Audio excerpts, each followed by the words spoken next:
ज्यादा पापी कौन? बेताल पच्चीसी की चौथी कहानी। बहुत पुरानी बात है। भगवती नाम का एक नगर था। उस नगर के राजा का नाम रूपसेन था। राजा को अपने विवाह की बहुत इच्छा थी। एक दिन राजा ने अपने साथ रखे एक चिंतामणि तोते से पूछा, चिंतामणि बताओ कि मैं किससे शादी करूंगा। तोते चिंतामणि ने कहा, मगध की राजकुमारी जिसका नाम चंद्रावती है। जब राजा रूपसेन ने चिंतामणि तोते से यह सुना तो उन्होंने एक ज्योतिषी को अपने दरबार में बुलाया और राजा रूपसेन ने ज्योतिष से वही प्रश्न पूछा, मुझे बताओ कि मैं किससे शादी करूंगा। तो यह आश्चर्य की बात थी कि ज्योतिष ने भी तोते चिंतामणि के समान ही उत्तर दिया। मगध की राजकुमारी को भी अपने भावी जीवन साथी के बारे में जानने की बहुत इच्छा थी। तो राजकुमारी ने भी अपने साथ रखी मैना, जिसका नाम मंजरी था, से पूछा, मंजरी बताओ कि मैं किससे शादी करूंगी। मैना ने भी उत्तर दिया, आपका विवाह राजा रूपसेन से होगा, जो भगवती नाम के शहर के राजा हैं। इसकी जानकारी मिलने के बाद दोनों को शहर के बीच एक दूसरे से मिलने का प्रस्ताव भेजा गया, जिसे दोनों ने स्वीकार कर लिया और फिर राजा और राजकुमारी दोनों का विवाह तय हो गया। और उसके बाद राजा रूपसेन और राजकुमारी चंद्रावती का विवाह हो गया। शादी के बाद रानी अपने साथ रखे मैना को भी भगवती नगर ले आई। राजा रूपसेन ने रानी की मैना की शादी अपने तोते से करा दी और दोनों को एक ही पिंजरे में रख दिया। इस तरह तोता और मैना दोनों एक साथ एक पिंजरे में खुशी खुशी रहने लगे। दूसरी ओर राजा रूपसेन और रानी चंद्रावती भी एक दूसरे के साथ खुशी खुशी अपना जीवन व्यतीत कर रहे थे। लेकिन एक दिन अचानक मैना और तोते के बीच किसी बात को लेकर लड़ाई हो गई। मैना गुस्से से कहने लगती है कि एक आदमी पापी है, धोखेबाज है। तोता भी क्रोधित हो गया और कहा कि एक औरत लालची है, वह झूठी है और वह एक हत्यारा भी है। दोनों के बीच झगड़ा इतना बढ़ गया कि बात राजा रानी के पास चली गई। राजा ने उन दोनों से पूछा, क्या बात है, तुम दोनों इतना क्यों लड़ रहे हो। मैना ने झट से कहा कि पुरुष बहुत बुरे होते हैं और फिर वो सीधे मुद्दे पर चली गई। उन्होंने वह कहानी भी सुनाई जिसमें उन्होंने एक को बताया कि कई साल पहले इलाहापुर शहर में एक सेठ रहता था जिसका नाम महाधन था। उस सेठ के घर विवाह के कई वर्ष बाद उसे एक पुत्र हुआ। सेठ ने अपने पुत्र को बहुत अच्छे से पाला था, अच्छे संस्कार दिए। जब सेठ का बेटा बड़ा हुआ तो वह बुरी संगत में पड़ गया और जुआ खेलने लगा। जुए की लत ने उसे जुआ खेलने में बहुत सारा पैसा गंवा दिया। इस बीच सेठ महाधन की मृत्यु हो गई। जुए की लत के कारण सेठ का लड़का बचा हुआ पैसा जुए में खो देता है और फिर पैसा न होने के कारण लड़का अपना शहर छोड़कर दूसरे शहर चंद्रपुरी चला जाता है। दूसरे शहर में जाने के बाद सेठ का लड़का हेमगुप्ता नामक ऋण देने वाले साहूकार से मिलता है। लड़के ने साहूकार को अपने पिता के बारे में सारी जानकारी दी और उसे एक झूठी कहानी भी सुनाई कि वह कुछ व्यापार करके एक जहाज से लौट रहा था और उस समुद्र में इतना तेज तूफान आया कि उसका जहाज वहीं डूब गया। वह किसी तरह जान बचाकर यहाँ पहुँचा है। यह सुनकर साहूकार ने उसे अपने घर में रहने की अनुमति दे दी। इसी बीच हेमगुप्ता साहूकार को ध्यान आया कि सेठ का यह लड़का मेरी बेटी के लिए एक अच्छा पति साबित हो सकता है। साहूकार के कहने के बाद सेठ का लड़का तुरंत तैयार हो गया और इस प्रकार साहूकार की पुत्री और सेठ के लड़के का विवाह हो जाता है।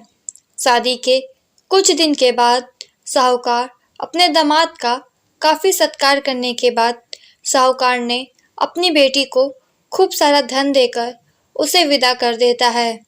दोनों के साथ साहूकार ने एक दासी को भी भेजा था।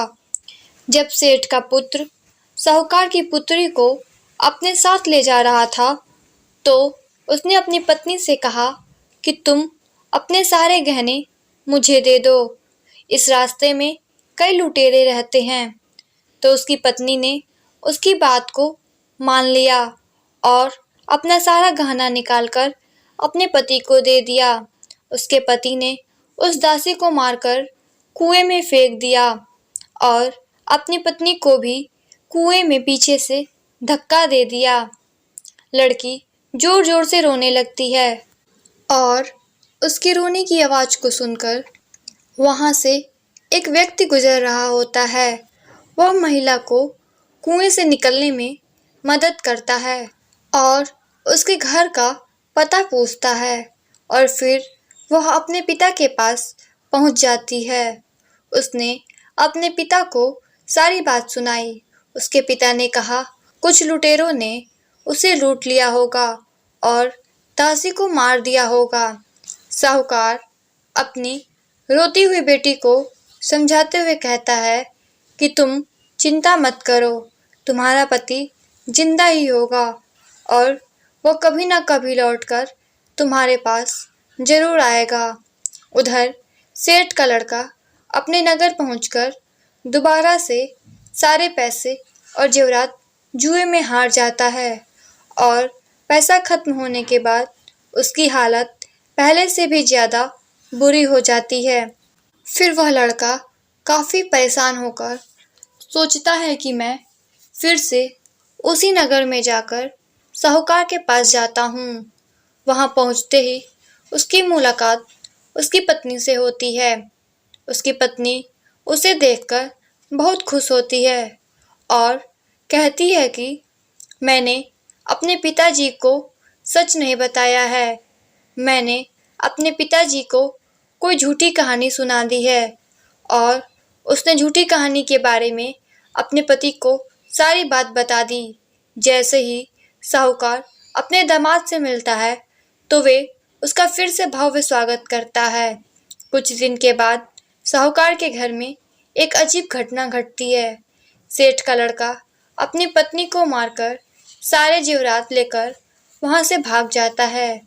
यह कहानी बताते हुए मैना कहती है कि महाराज, यह सब मैंने खुद अपनी आंखों से देखा है। यही कारण है कि मुझे आदमी पापी लगते हैं और मैं उसे पापी कहती हूँ। मैना की कहानी सुनने के बाद राजा रूपसेन तोते से कहते हैं, अब मुझे बताओ कि एक महिला को दुष्ट क्यों कहा जाता है। इस पर तोता भी एक नई कहानी सुनाने लगता है। यह बताता है कि कई साल पहले कंचनपुर नाम का एक कस्बा था जहां एक सेठ रहता था जिसका नाम सागर दत्त था। उनका श्रीदत्त नाम का एक पुत्र था और उनका विवाह श्री विजयपुर नामक एक अन्य शहर में हुआ था। और श्री विजयपुर के सोमदत्त की बेटी के पिता एक सेठ थे। श्रीदत्त की शादी के कुछ दिनों बाद श्रीदत्त व्यापार करने के लिए दूसरे देश के लिए रवाना हो जाते हैं। उनकी पत्नी जयश्री उनका बहुत बेसब्री से इंतजार कर रही थी। लेकिन जब 12 साल बीत जाते हैं और लड़का दूसरे देश से नहीं आता है, इसलिए अपने पति की प्रतीक्षा करते हुए एक दिन वह एक नए आदमी से मिलती है और वह उसे बहुत पसंद करने लगती है। वह उस व्यक्ति को अपने दोस्त के घर भी आमंत्रित करती है और उससे बात करना शुरू कर देती है और फिर देखती है कि श्रीदत्त की पत्नी और युवक हर दिन अपने दोस्त के घर मिलने लगते हैं। इसी तरह कुछ दिन बीत जाते हैं और अचानक एक दिन जयश्री का पति श्रीदत्त दूसरे देश से वापस आ जाता है। जयश्री अपने पति को देखकर खुश नहीं है, बल्कि गुस्सा हो जाती है। जब श्रीदत्त थक कर घर लौटता है तो वह बिस्तर पर जाता है और आराम करता है, तो मौका देखकर उसकी पत्नी जयश्री उस युवक से मिलने जाती है। लेकिन जयश्री के जाते ही एक चोर उसे देख लेता है और पीछा करने लगता है। वह देखता है कि वह किसी के घर गई है। जिस युवक से जयश्री मिलने गई थी, दुर्भाग्य से वह युवक सांप के काटने से मर जाता है और जयश्री जैसे ही उसे देखती है, उसे लगता है कि वह सो रहा है। उसी समय एक पेड़ के नीचे बैठा भूत मृत युवक के शरीर में प्रवेश करता है और महिला की नाक काट देता है और फिर से पेड़ पर बैठ जाता है। रोते हुए जयश्री अपनी सहेली के घर पहुंचती है और उसे पूरी कहानी बताती है। सब कुछ जानने के बाद उसकी सहेली जयश्री को सलाह देती है कि वह चुपचाप घर चली जाए और जोर जोर से रोने लगे। जब लोग पूछे कि तुम क्यों रो रही हो, तो कह देना तुम्हारे पति ने तुम्हारे नाक को काट लिया। और वह अपने घर चली जाती है और वही करती है। लड़की के पिता ने श्रीदत्त से शिकायत की। इसके बाद इन सभी को शाही दरबार में पेश किया जाता है। राजा जैसे ही लड़की की कटी हुई नाक देखता है, वह क्रोधित हो जाता है और उसके पति को भी फांसी देने का फैसला सुनाता है। वह चोर भी शाही दरबार में मौजूद था, जिसने रात में श्रीदत्त की पत्नी को घर से निकलते देखा था और दूसरी चीजें भी देखी थीं। राजा द्वारा दी गई सजा को सुनकर चोर दुखी हो जाता है और किसी तरह खुद को अंदर से समेट लेता है। वह उस रात की सारी कहानी राजा को बताता है। कोई उस पर विश्वास नहीं करता, तो चोर उस बात को साबित करने के लिए सभी को वहां ले जाता है और उस युवक की लाश में अभी भी भूत रहता है और इस मामले की जांच की जाती है और चोर जो कहता है वही सच सामने आता है। इसे याद करते हुए तोता कहता है कि राजा रूपसेन की औरत कितनी मतलबी है। तब राजा ने उस स्त्री का सिर मुड़वाकर गधे पर लिटा दिया और नगर में ले आया और नगर के बाहर छोड़ दिया। यह कहानी सुनाते हुए बेताल पच्चीसी ने राजा विक्रमादित्य से कहा कि दोनों में अधिक पापी कौन है। राजा विक्रमादित्य कुछ देर सोचने के बाद कहते हैं, स्त्री।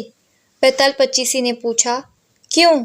राजा ने कहा, मनुष्य कितना भी दुष्ट क्यों ना हो, उसे धर्म का थोड़ा सा विचार है। स्त्री में धर्म का थोड़ा सा भी विचार नहीं है, इसलिए वह अधिक पापी है। राजा की यह बात सुनकर बेताल फिर से राजा के कंधे से उड़ जाता है और फिर एक पेड़ पर लटक जाता है। दोस्तों, इस कहानी से हमें यह सीख मिलती है कि कभी भी बुरे कर्म नहीं करने चाहिए, क्योंकि बुरे कर्म का फल हमेशा बुरा होता है और झूठ बोलने वालों का हमेशा बुरा ही होता है। इसलिए हमें हमेशा सच बोलना चाहिए। दोस्तों, आप लोगों को यह कहानी कैसी लगी, हमें कमेंट करके ज़रूर बताइएगा। अगर आपको यह कहानी अच्छी लगी तो इस वीडियो को लाइक कीजिएगा और बेताल पच्चीसी की अगली कहानी सुनने के लिए हमारे इस चैनल को सब्सक्राइब कीजिएगा। धन्यवाद।